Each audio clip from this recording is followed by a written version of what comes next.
what the face in the static was, and also the fact as well as to why it was called an ISO file, even though the fact is that ISO files are only available for video games.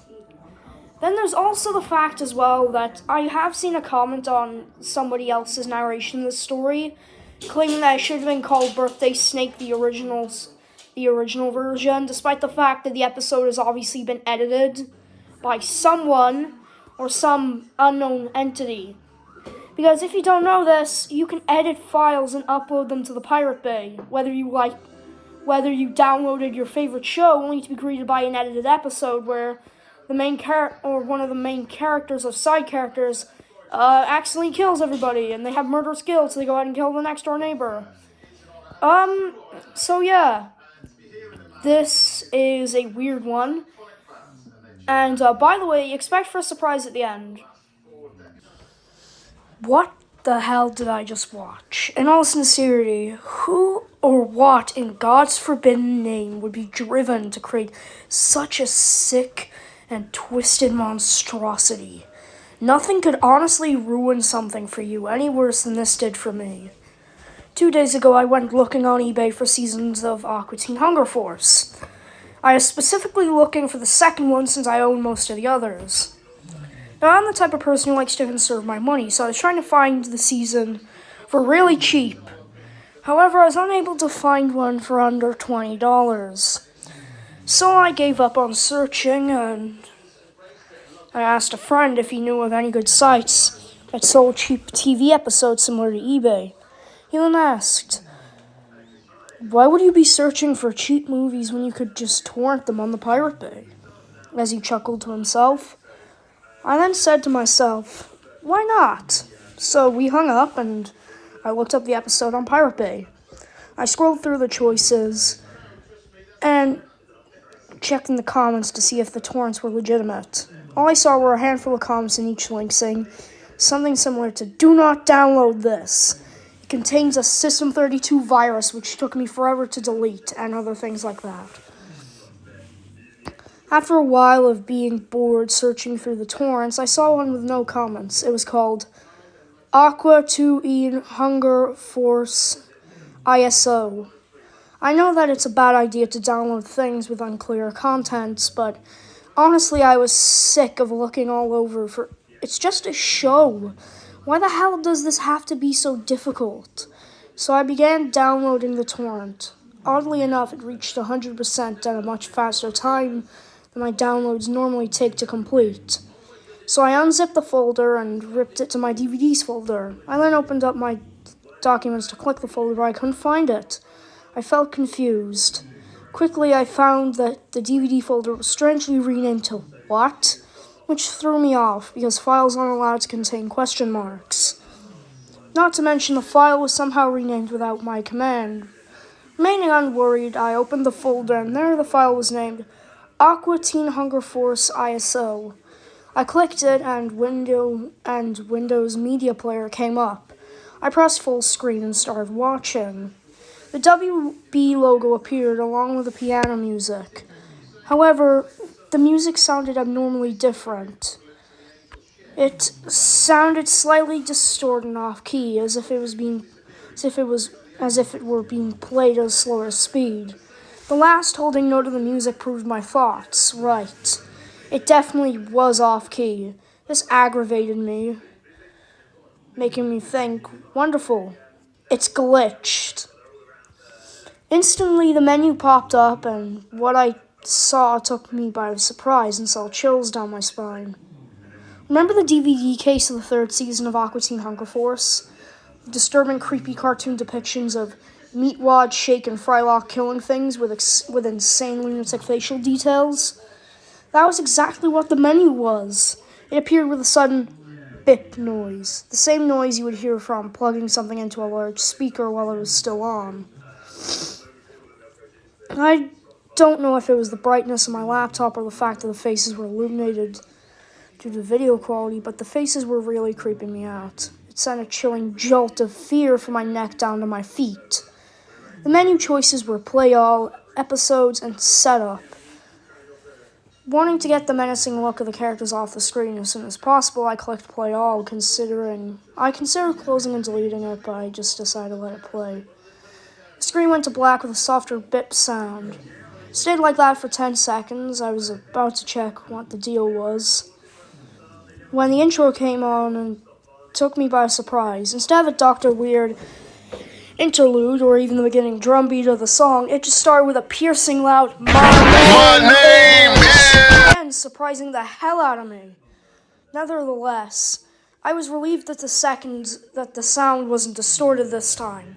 The intro seemed normal, well, almost normal, until Meatwad transformed into what seemed like a tombstone with a dirt covering instead of an igloo. I didn't notice it too well because I wasn't going to pay a lot of attention to an intro that I've seen 100 times already. But from what I also think I saw, Meatwad's face wasn't his typical toothy smile. It was his face of displeasure and dislike. The same look he gets when Shake breaks one of his toys. A sad and depressed look. Shake's face seemed a blank and completely expressionless. He showed less expression than his typical bored face. Frylock's expression remained normal. The rest of the intro played out just fine. However, when it ended, a strange negative static-like image flashed on screen with the sound of static. Then the episode played. I don't know what the hell that was, but from what I could pick up from it, it wasn't something I would like to see at 2 a.m. alone in my room. The episode playing was the one with the snake. Shake brought in a long cardboard box, claiming to be from Meatwad. The episode was playing normally until one thing really set me off. The box said "Cannibal" on it. I know I don't remember this episode very distinctively from when I saw it a long time on Adult Swim, but that box definitely did not say that at the time. I got a strange vibe coming from this episode, making me feel uncomfortable. I kept watching and everything seemed normal besides the strange, creepy vibe. From the cardboard box, the off-tune Warner Brothers intro, the sudden start of the episode, and that fucking main menu screen. Then at the part where the snake was sinking his teeth into Meatwad, the screen went blank. I checked the timestamp and wondered what the hell was wrong with the file. Eventually, after about 26 seconds, it cut to the part where the snake had swallowed Meatwad and Shake. You could clearly see the outlines of their bodies bulging from the snake's belly. Here's the creepiest part. In the normal episode, I remember Shake and Meatwad just being in a regular standing position while inside the snake. This time, Shake's pose was crooked and looked very awkward. He was bent backwards like his spine was fractured. There was something about it that made it seem like someone or something purposely broke it by force. Meatwad was in the shape of what seemed like a chubby baby infant, slightly turned over from a sitting up position. Very displeasing to look at. I pushed on thinking that this episode could not get any stranger. Shake was rambling on as usual when he said something muffled and strange. I was hardly able to somewhat make it out. It sounded like, "Quick, get the camera so we can post this on the internet where Baby Wild gets rotted by stomach acid."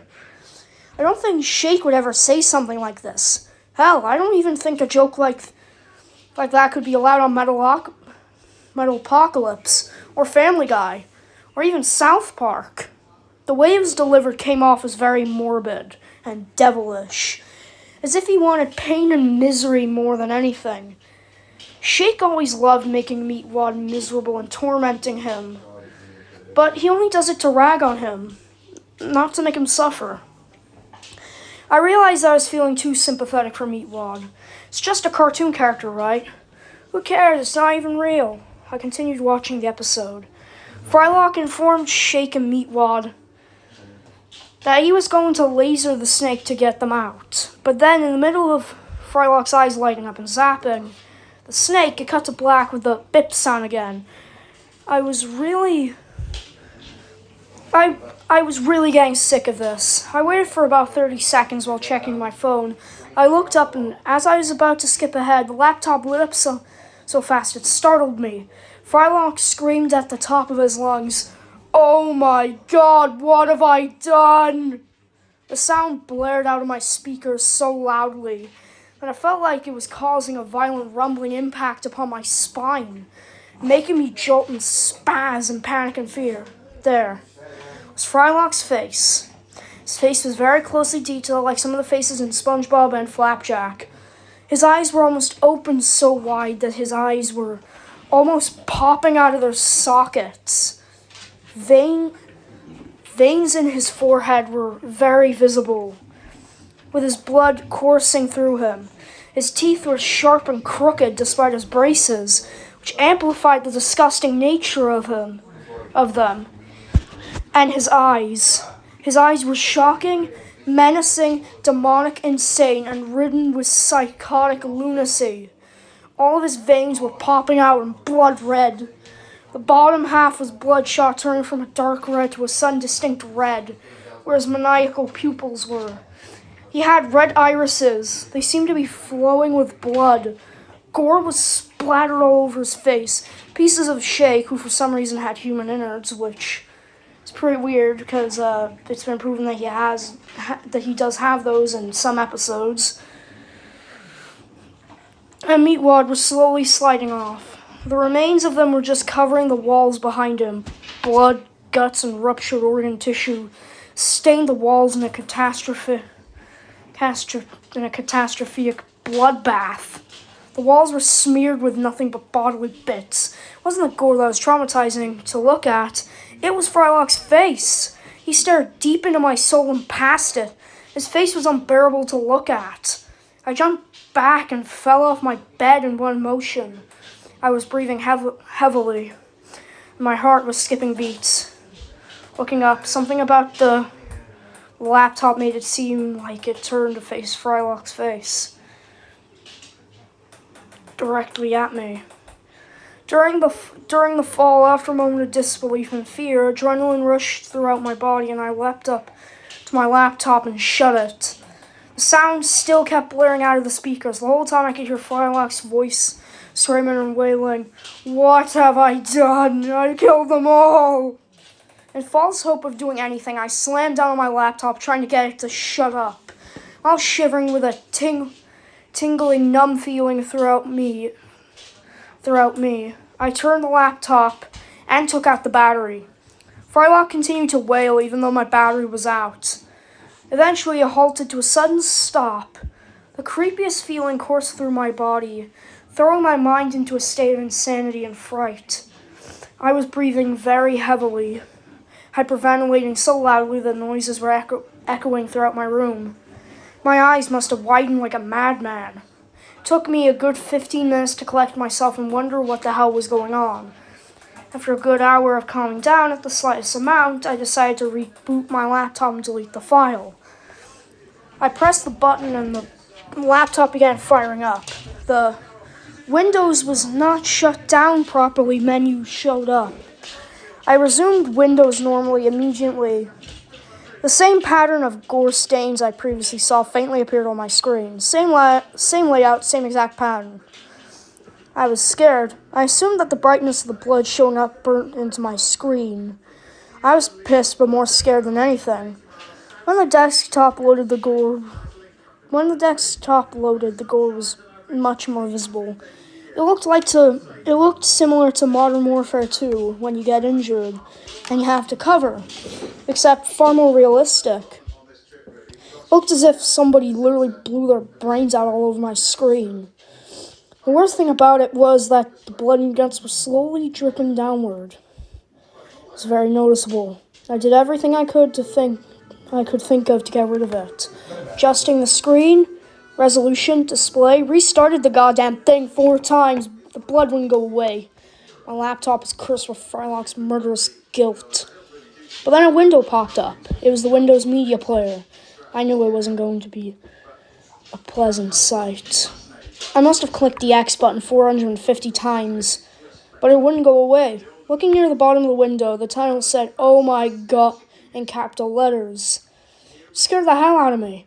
I clicked the timeline somewhere in the middle and hoped that I would see something that wouldn't fuck with my head. Anything would have done the job. It didn't work. Frylock appeared with the same menacingly insane look. This time he was holding Carl upside down. In the back of his house, near the brick wall, the word cannibal was sprayed in graffiti on the bricks. He had a piece of flesh hanging off his teeth, and he was holding a scalpel knife up to his stomach. Carl's face was the worst I'd ever seen. He had two bloodshot, bulging eyes looking ready to pop out. His jaw hung wide open even though he was upside down. He was missing most of his teeth, and the ones that were there were grotesquely crooked. Blood ran out of his mouth and nose down to his scalp, which was peeled like a banana. Frylock's face slowly grew into a smirk of twisted satisfaction as he brought the scalpel knife to Carl's belly and began cutting. Guts and blood were pouring out like a fountain. I couldn't take it anymore. My eyes were bulging out of their sockets as I pressed Alt-Control-Delete over and over again. Nothing worked. I ripped out the battery and threw my laptop behind the bed. Sounds, excruciating pain, gurgling, and flesh ripping continued for 15 seconds. 15 seconds, which seemed like an eternity. Oh God, why am I even doing this? The sound stopped and I just lay down on my bed, staring blankly at the ceiling. I couldn't think of anything but the blood splattering. It was burned into my mind. My ceiling seemed to be thriving with exploded flesh and human entrails. I had a hard time trying to sleep, but somehow I did. I passed out around 8 a.m. and I then began to have nightmares about waking up with blood and flesh all over my face and smeared bowels in my hands. In one of them, a piece of intestine itched my nose, so I reached up to scratch it off, only to pie myself in the face with salty-tasting gore. The blood burned my eyes. I panicked and ran into the bathroom, only to find that my face looked just like Frylock's. I screamed and woke myself up, sweating with fear. I could never get the image out of my head. Every time I looked somewhere, everything seemed to symbolize the gore patterns upon Frylock's face. All I knew for sure was that I could never watch the show ever again. After a long time of being haunted by the scene of murder, I decided the only way to get it to stop tormenting me was by accepting it. Accepting that it would be a part of me for a long time. That's when I started waking up with bloody noses. I'd go to the mirror and find my face. Blood smeared all over my face, in the exact same pattern, every time.